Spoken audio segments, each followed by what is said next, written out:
Excuse me sir, আমাদের শোরুমে কোনো গাড়ি কি আপনার পছন্দ হয়েছে? স্যার একদম লেটেস্ট মডেলের অনেক গাড়ি আছে, আপনি ঘুরে দেখতে পারেন। শোরুমে আসলাম, শোরুমটা ভালো করে দেখি। শোরুমটা দেখে যদি পছন্দ হয় তাহলে পুরো শোরুমটাই আমি নিয়ে নেব। স্যার কি বলছেন, প্রায় এখানে 100 গাড়ির চেয়েও বেশি আছে। একটা গাড়ির দাম 1.5 কোটি 2 কোটি টাকা আছে, আর এই আপনি বলতেছেন পুরো শোরুমে কিনে ফেলবেন? প্রায় মিলিয়ন টাকার গাড়ি আছে, মিনিমাম 10 মিলিয়ন টাকার গাড়ি আছে, আর আপনি পুরো শোরুমটা কিনে ফেলবেন? সেটা কি আপনার কাছে আমার কৈফিয়ত দিতে হবে নাকি? আমি এখানে এসেছি, শোরুমটা দেখছি, শোরুমটা যদি পছন্দ হয়ে যায় নিয়ে নেব। আচ্ছা ভাই আপনার এই শোরুমের মালিক কে? স্যার আপনি আসছেন গাড়ি কিনতে, মালিককে তো সবসময় দেখা যায় না। ওনারা তো হলেন যে বিশিষ্ট শিল্পপতি, দেশের 10 জন শিল্পপতির মধ্যে একজন। আর আপনি ওনার সাথে দেখা করতে আসছেন কেন? ওনার সাথে কি আপনার দরকার? আপনি আসছেন গাড়ি কিনতে, অযথা গ্যাঞ্জাম করতেছেন। আপনি বলতেছেন শোরুম কিনে ফেলবেন, আপনার মাথায় মনে হয় সমস্যা আছে। সম্ভবত আমার যদি ভুল না হয় আপনি পাগলা গারদ থেকে উঠে আসছেন। What nonsense! মুখে লাগাম দিয়ে কথা বলো। কার সাথে তুমি কথা বলছো? আমি চিস্তি খান। আমি এসেছি, শোরুমটা দেখে যদি পছন্দ হয় তাহলে আজকেই আমি নিয়ে নেব।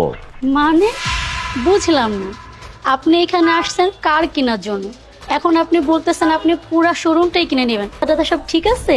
ওয়েট, শুধু শোরুম নয়, প্রয়োজন হলে তোমাদের মালিক সহ আমি কিনে নেব। উল্টাপাল্টা কথা বলবেন না। শোরুম কিনে ফেলবেন, মালিক কিনে ফেলবেন, বস কিনে ফেলবেন, আপনার ধারণা কি? আপনি রাস্তায় দাঁড়িয়ে আছেন আর আপনি মনে করতেছেন যে নিজে কি না কি। আপনি একটা কথা বলবেন না মালিক নিয়ে, আপনি বের হয়ে যান। এখন তো যা দেখা যাচ্ছে তোমাদের দুজনকে আমার পাবনায় পাঠাতে হবে। তোমরা অনেকক্ষণ ধরে আমার সাথে যেভাবে কথা বলছো, সুস্থ মানুষ কিন্তু এভাবে কোনো কথা বলে না। আমি তো আগেই বললাম আমি শোরুমটা ঘুরে ঘুরে দেখছি, যদি পছন্দ হয় আমি নিয়ে নেব সব। ও বুঝছি। আপনার তো এইভাবে বের হয়ে যাবেন না, আপনাকে আমার বের করতে হবে। Don't touch me. যেখানে আছো সেখানে দাঁড়িয়ে থাকো, ভদ্রতার সীমা লঙ্ঘন করবে না। ওই মিয়া কত সময় দেখলে 2 সাইডটা ইংলিশ ঘুরায় ফিরে মারছেন, গুলিস্তান দিয়ে কাপড় চুপড় ফিনে এনে তাফালিং করতেছেন। কোন জায়গার পাগল রে বাবা তুই? এইসব ফাবনা ছাড়া কোনো জায়গা নাই, বের হয়ে যা। Shut up nonsense. দেখছো নিবা, হ্যাঁ উল্টা পাল্টা কথা তোর লোকে যত বালা ব্যবহার করছি, খারাপ কিলা ব্যবহার করতে আমার না আছে। কারণ এই প্রতিষ্ঠানে পাগলের কোনো স্থান নাই, বের হয়ে যা। এই কি হয়েছে এখানে এমন করছো কেন ওনার সাথে, মুরব্বীর সাথে? Where you? তুমি আবার কোন পাগল আসলে?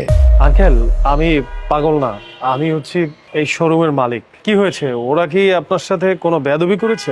আমি এসেছি শোরুমটা দেখতে, যদি পছন্দ হয়ে যায় গাড়ি সহ আমি শোরুমটা কিনে নেব। এই কথা বলা মাত্রই এই দুটো ছেলে মেয়ে আমার সাথে খুব বিহেভ করছে। তাতে মনে হচ্ছে যে এরা আসলেই ছোট লোক, এরা কোনো সুশিক্ষায় শিক্ষিত নয়। এই যে তোমরা কেন এই মুরব্বীর সাথে বেয়াদবি করেছো? সে তো তোমাদের বাবার বয়সী। আর একটা জিনিস জানো না, এখানে যেই আসুক না কেন তার সাথে ভদ্র ব্যবহার করতে হবে। উনি তো মনে কষ্ট পেয়েছে, ওনার সাথে এই কাজটা কেন করলে? শোনো, একটা জিনিস মনে রাখবে, আমার এই শোরুমে যত মানুষ আসবে, গরিব আসুক ধনী আসুক, সবাইকে সমান চোখে দেখতে হবে। কেউ গাড়ি কিনতে পারুক বা না পারুক, তাহলেই তো আমরা উন্নত মন মানসিকতার লোক হবো, না হলে তো মানুষের কাছে তিরস্কার নিতে হবে। এই আঙ্কেলের কাছে মাপ চাও।